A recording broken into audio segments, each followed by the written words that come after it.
I was wrong. Ladies and gentlemen, I was wrong. I am going to eat a little bit of humble pie in this video. So last week's video, we talked about Candace Owens demanding the release of the letter from Israel and how she said that the letter that Benjamin Netanyahu said he had from Charlie Kirk didn't say what Benjamin Netanyahu claimed it said. Well, the letter was released, and I pointed out how the letter confirmed everything Benjamin Netanyahu said. Now, at the time, I also said I didn't think it was very appropriate for Benjamin Netanyahu to go on and do a media run immediately after the assassination of Charlie Kirk. I thought that was inappropriate as well. Well, in that same video, I made a couple claims that I was wrong about, and I will own that I was wrong about. Number one, and this is all in light of the text messages that were just released, okay, regarding Charlie Kirk. So I said she moved the goalpost from the letter doesn't say what she claimed it said, which she repeatedly demanded that the letter be released. The letter was released, and it was more or less a love letter, not just a love letter, a tactical blueprint of how Israel should be engaging with the conversation at large. And I said she moved the goalpost to now there's these alleged text messages that happened 48 hours before Charlie Kirk was assassinated. And in that, she was invited, that he changed his mind on Israel seemingly. And we're going to hear from Andrew, the spokesperson from Turning Point, here in a second in his explanation of this. And that he was seemingly having issues with Jewish donors. I said a couple things that I was wrong about. Okay, so I'm going to take it on the chin. I said, she's not going to provide receipts for this one because she does not generally provide receipts. I said, I think she's lying. And I said, I don't think Charlie was changing his mind on Israel. Now, there's also a lot of other stuff I said that we'll look at in a second, but let's just give Candace her flowers. These are the text messages that she released, and we're going to look at the response to this. So this is Charlie Kirk in a group text, allegedly as pastors in this group text, a couple other people. I'm not sure everybody's in it. Just lost another huge Jewish donor. $2 million a year because we won't cancel Tucker. I'm thinking of inviting Candace, okay? And I said I don't think he was going to invite Candace because why would you have Candace if you could have Tucker? Someone said, Charlie Kirk said, Jewish donors play into all the stereotypes. I cannot and will not be bullied like this, leaving me no choice but to leave the pro-Israel cause. And then someone goes on to say, please don't invite Candace. It may feel good in the short term, but it's not good in the long term. And they give him some advice. And now, despite the stuff I got wrong, a lot of this was not a secret, okay? I'm going to show you what I said right after the things I got wrong. But there's this video of Charlie Kirk basically saying something similar here. Check this out. And Jewish donors, they have a lot of explaining to do, a lot of decoupling to do, because Jewish donors have been the #1 funding mechanism of radical, open border, neoliberal, quasi-Marxist policies, cultural institutions. So some of this Charlie Kirk has talked about. So let's go through the details. Again, in my opinion, I said I think she was lying. I don't think Charlie Kirk was going to invite her, and I didn't think she was going to provide the receipts. And so now a couple of people have pointed out, Ruslan, you got this wrong. So this is what I did. One, I apologize. I got it wrong. Number two, I clipped those parts out of the video. So we removed that from the video and me sharing my opinion and saying that she's lying about this. But in typical Candace Owens stan fashion, this is now propped up to say that because she got this right, that therefore everything else has been right. And my issue with Candace Owens is not her wanting to look into what happened to her friend. My issue is how she is going about looking into this with her friend. And my issue is also how many times we've caught her lying, which we're going to come back to. And so notice that in this video, I didn't add any buts. I said, I got it wrong. My question to you guys is, you use Candace Owens' stance, where I know you're here. Will Candace Owens ever admit that she got something wrong? Will Candace Owens ever say, yeah, I got this wrong. I lied about this. I was misled about this. We're going to come back to that idea. So regarding to Charlie changing his mind on Israel and all that sort of stuff, let's look at what the spokesperson for Turning Point USA said about this, confirming these are real text messages. And then we're going to come back to Candace Owens in a second. You know, that was a text grab, a screen grab that I had shared with people. So it is authentic. And I want to go into it because I actually am really excited that the truth is out there. I first want to say the reason I didn't share that screen grab publicly is because it was a private exchange and I felt like it didn't necessarily comport with things that were already public. I wanted to not betray my friend's trust in that way. But I did share it with some people in government because it happened really quick. It was, it took 33 hours for authorities to get their suspect. And in those first moments, we wanted no stone unturned. We wanted to leave nothing unturned. So he's saying that he's the one that actually sent out those screenshots. I'm not sure if there was anyone else who got a screen grab of those screenshots and passed them on. But Andrew's saying that he was actually the one that shared these with people. So that's interesting. Listen carefully to what he says here. And I will say that that text chain is consistent with public frustrations that he voiced many times. I want to say, like, what is the truth about the way Charlie felt about Israel? Well, it's complicated and it's nuanced, and it was a wrestle that was going on for months. And it's probably somewhere between the Bibi letter and the text.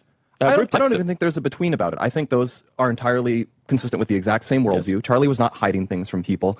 People are going to try to make you fixate on a particular quote or a particular line to make you think that there was something hidden. There was nothing hidden about Charlie's views on Israel.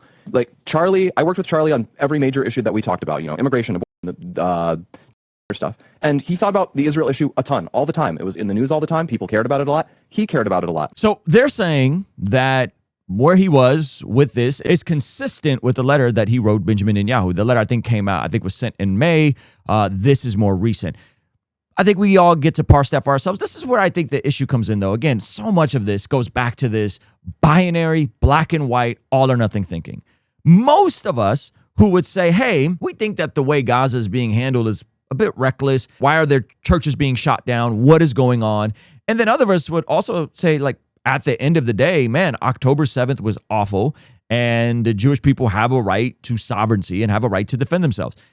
Those things could both be true. Charlie's also dealing with donors, right? And I think that adds another layer to this whole conversation, which, man, he has Jewish donors, they're giving him money, and therefore he's trying to wrestle with how to navigate this stuff. So I think this goes back to the same idea of, like, most people aren't binary in this. Like, very few people are like, Israel is all the way bad or Israel can do no bad. Most of us are saying, hey, man, we feel uncomfortable with how some of the stuff in Gaza has been handled, which, by the way, I've gone on the record repeatedly since October 7th saying this for 2 years now. Hey, Israel can be heavy-handed. IDF can be handed. They can be sloppy with some of this stuff. Is it indiscriminate? Is it in their policy? I don't think so. But nevertheless, that doesn't make the catastrophe in Gaza any less awful in terms of the human casualties there, right? So they're saying that this is not inconsistent with whatever Charlie believed about this. You know, I said something on the Alex Clark show that was, in my mind, completely consistent with Charlie's public views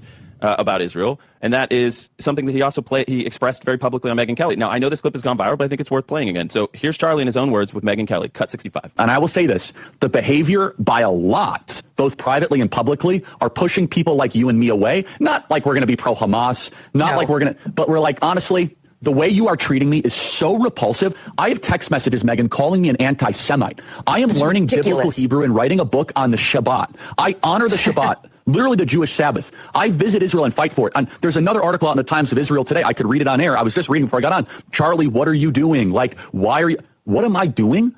I'm sorry. Like, let's just take a step back here. Like, I'm an American citizen. Yes, I want Israel to win. Yes, I'm a Christian. They were coming after you after Turning Point for, among other things, you had Dave Smith there. Dave Smith is allowed to criticize Israel. You had both sides. The Israeli side was overrepresented. Though. No, you're not allowed to. It's even worse than that. Again, I just want to repeat for the 5th time. I love Israel. I want Israel to win. But my moral character is now being put into question, Megyn. Not my decisions. Not like, hey, are you doing this? Is it smart or is it dumb? But no, I am a bad person if I do this. And let me just say this. I've said this repeatedly. I think that's goofy. I think anyone that's saying, hey, any critical thing said about Israel is completely out of bounds, how dare you, is wild, considering this has been said to me since the night of October 7th, 2 years ago. So I think most of us are where Charlie Kirk is. After I did the Sean Ryan podcast and I shared some of my concerns with what's happening in Gaza, I had some folks reach out to me that were Jewish that had the same sentiment. Well, have you ever served in the military? How dare you have an opinion on this? You don't know what's going on. And I said, hey, this doesn't help your case, bro. Having this sort of binary all or nothing approach that Israel can do no bad doesn't help your case. Trying to categorize this as binary, I just think is disingenuous, even for the pro-Israel people that come for me as well. So something to think about. If I were to be charitable and generous, I will say the people that are attacking me are in a hyper-paranoid state because they're at war, and war tends to make things black and white, and you're a hammer looking for a nail. So I'm trying to be charitable, Megyn. He said it. Everything tends to be black and white. To me, that's the majority of what we're dealing with in this conversation. Okay, so here Andrew is going to address the claim spot on. Was Charlie leaving the pro pro-Israel cause. Listen to what he has to say. You know, that he's leaving him no choice but to leave the pro-Israel side. Here's what I want people to know. Charlie said these things publicly and privately to us, like that he was frustrated. He would say something like that, and then he would go in a public situation and he would strike a more moderate tone. When I say moderate tone, when he would say something off the cuff, maybe to you or to me or to some other friend, like his public statements, he would kind of strike just a little bit more tender tone, if you will. And so here's the thing. I looked at that moment as like, he's just blowing off steam. He's frustrated. He's venting, right? And I just want to say, like, you know, he made that very clear under any circumstances that he was not going to be cowed or bullied into deplatforming Tucker, for example. He made that expressly clear to us. Would he have invited Candace? I have no idea. You know, I think what he was saying in that text, he's like, keep coming at me, bro, and let's see what happens, right? And Charlie was wonderfully defiant. He was wonderfully independent, and he would not, you know, he believed in the freedom of speech, and he felt like he deserved, as a friend of Israel over many years, the right to speak out and have criticism. So interesting. So folks who say, Ruslan, Candace got it right. She finally provided receipts. Good. Good. She finally provided receipts. But let me show you what else I said in the video that actually got it 100% right. From my understanding, here's what likely happened. That there are people who Charlie was going to have at his events regardless, like Tucker Carlson, that was a bit more critical on the IDF and Israel. And there were probably people in his circle that weren't the biggest fans of Tucker Carlson. And there's probably some conversations that were had. And Charlie said, no, I'm going to have who I want to have at my events, period, point blank, period. I'm going to have who I want to have at my events. That's going to include Tucker Carlson. That is what the actual transcript from that conversation, this alleged blackmail at the Hamptons was about. And so I think it's pretty clear that Charlie liked diverse points of views, and he was going to have his friends at his events, even if he disagreed with them. For Candace to say he completely did a 180 on his views towards Israel, despite the letter coming out saying the total opposite of that, I think is pretty crazy. So just to be clear, I have no problem with someone that lost a friend wanting to figure out what happened to their friend. I do have a problem when someone then goes out of their way to insinuate that that person's best friends, the people who worked in their organization, and potentially even their own spouse might be in on some master plan to take them out. I have a problem with all the finger pointing. I have a problem with asking if Erica Kirk is really in full control. Erica is in like full control.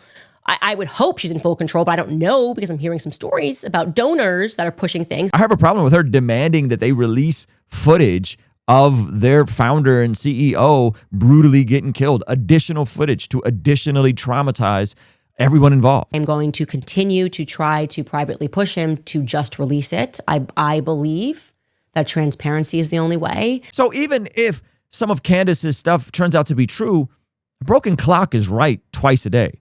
Does it negate all the times that Candace was wrong? Let me refresh your memory. Does it change the fact that Candace insinuated that somehow the Macrons were releasing a statement about this right in line when all of this was happening, and repeatedly telling her audience that she wasn't really being sued for saying Bridget Macron is a man, that she was just being sued for everything around that, when the paperwork and the court documents clearly prove the opposite? So how could you have offered scientific proof to a court to prove you're a woman, especially because you're not suing me over the claim that I said you were born a man? On the very first page of this complaint, it says that she would stake her professional reputation on the fact that Bridget Macron, the First Lady of France, is in fact a man. On the second page, it says, these outlandish, defamatory, and far-fetched fictions included that Miss Macron was born a man. Did Candace lie about Tyler Robinson using the word vehicle in his regular vocabulary while repeatedly herself using the word vehicle? How most English speakers refer to a car unless they're in the military or on the police force. So here is 2022 police body cam footage, in case you missed that, of Tyler making a crash report. Take a listen. Your mom's on her way? Yeah, she's gonna be a minute. She's got to shuttle over from where she's at to her car and then drive over. Gotcha. His mother was going to shuttle over from her car? Interesting. Yeah, I was looking up at the light just before getting there. Okay. I saw it shift yellow, and as I get into the intersection being pulled, there was a vehicle in the lane. Is that something that you say? I'm just going to go outside to my vehicle. I left something in my vehicle. Apparently, they just shoot the breeze with one another, and they say vehicle and retrieve. And if you don't believe me, then good. You shouldn't believe that. You shouldn't believe me when I say that. And Nick was particularly asking him to determine who owned a white vehicle, and everyone locally had looked at this vehicle and said, I can help you to figure out more about this vehicle. And suddenly, a president gets shot in a moving vehicle. November 22nd, 1963, JFK was shot President JFK was sitting alongside his wife in a vehicle. How about the time when Candace Owens repeatedly told Piers Morgan and on her own broadcast that Kanye was going to go deaf on some Jews when Kanye said he was going to go DEFCON on all the Jews? How interesting it is that the entire world came down on Kanye West when he tweeted that he was going to go DEFCON 3 on some Jewish people, I think is what he wrote verbatim. When he tweeted out, I'm about to go DEFCON 3 on some Jews. And now we fast forward to today when Israel is literally going DEFCON 3 on Palestinians. He didn't say some, he said on Jewish people. Okay, sure. Or when she said there was a mass stage intervention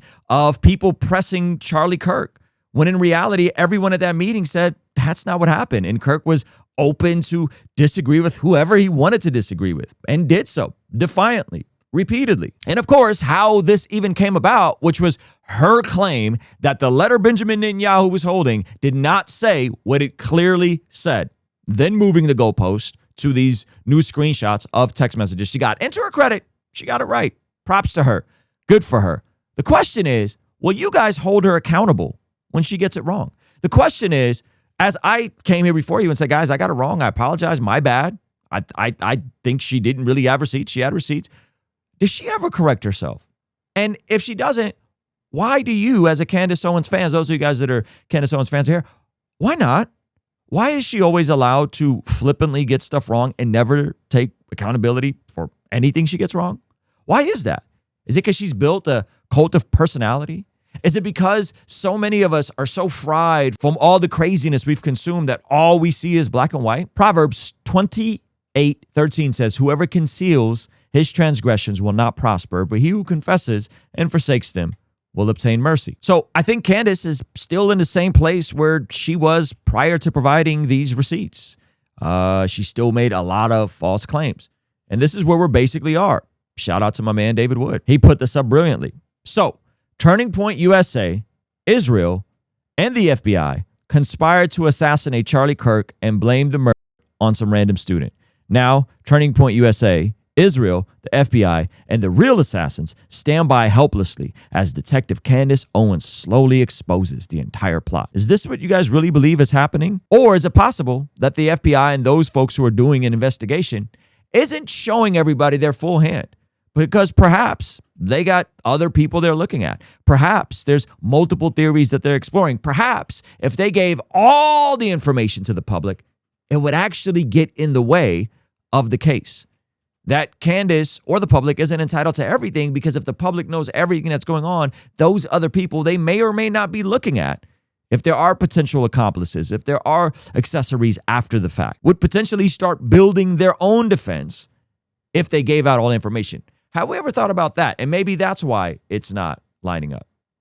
Just something to think about. So in closing, I got it wrong. Man, I really didn't think Candace Owens was going to provide receipts, but she did. So props to her. Also, I really thought she was lying about some of the stuff she was claiming. I got that wrong as well. But she was right about a sub point in which she needed after moving the goalpost that Benjamin Netanyahu's letter from Charlie Kirk didn't say what it ended up saying.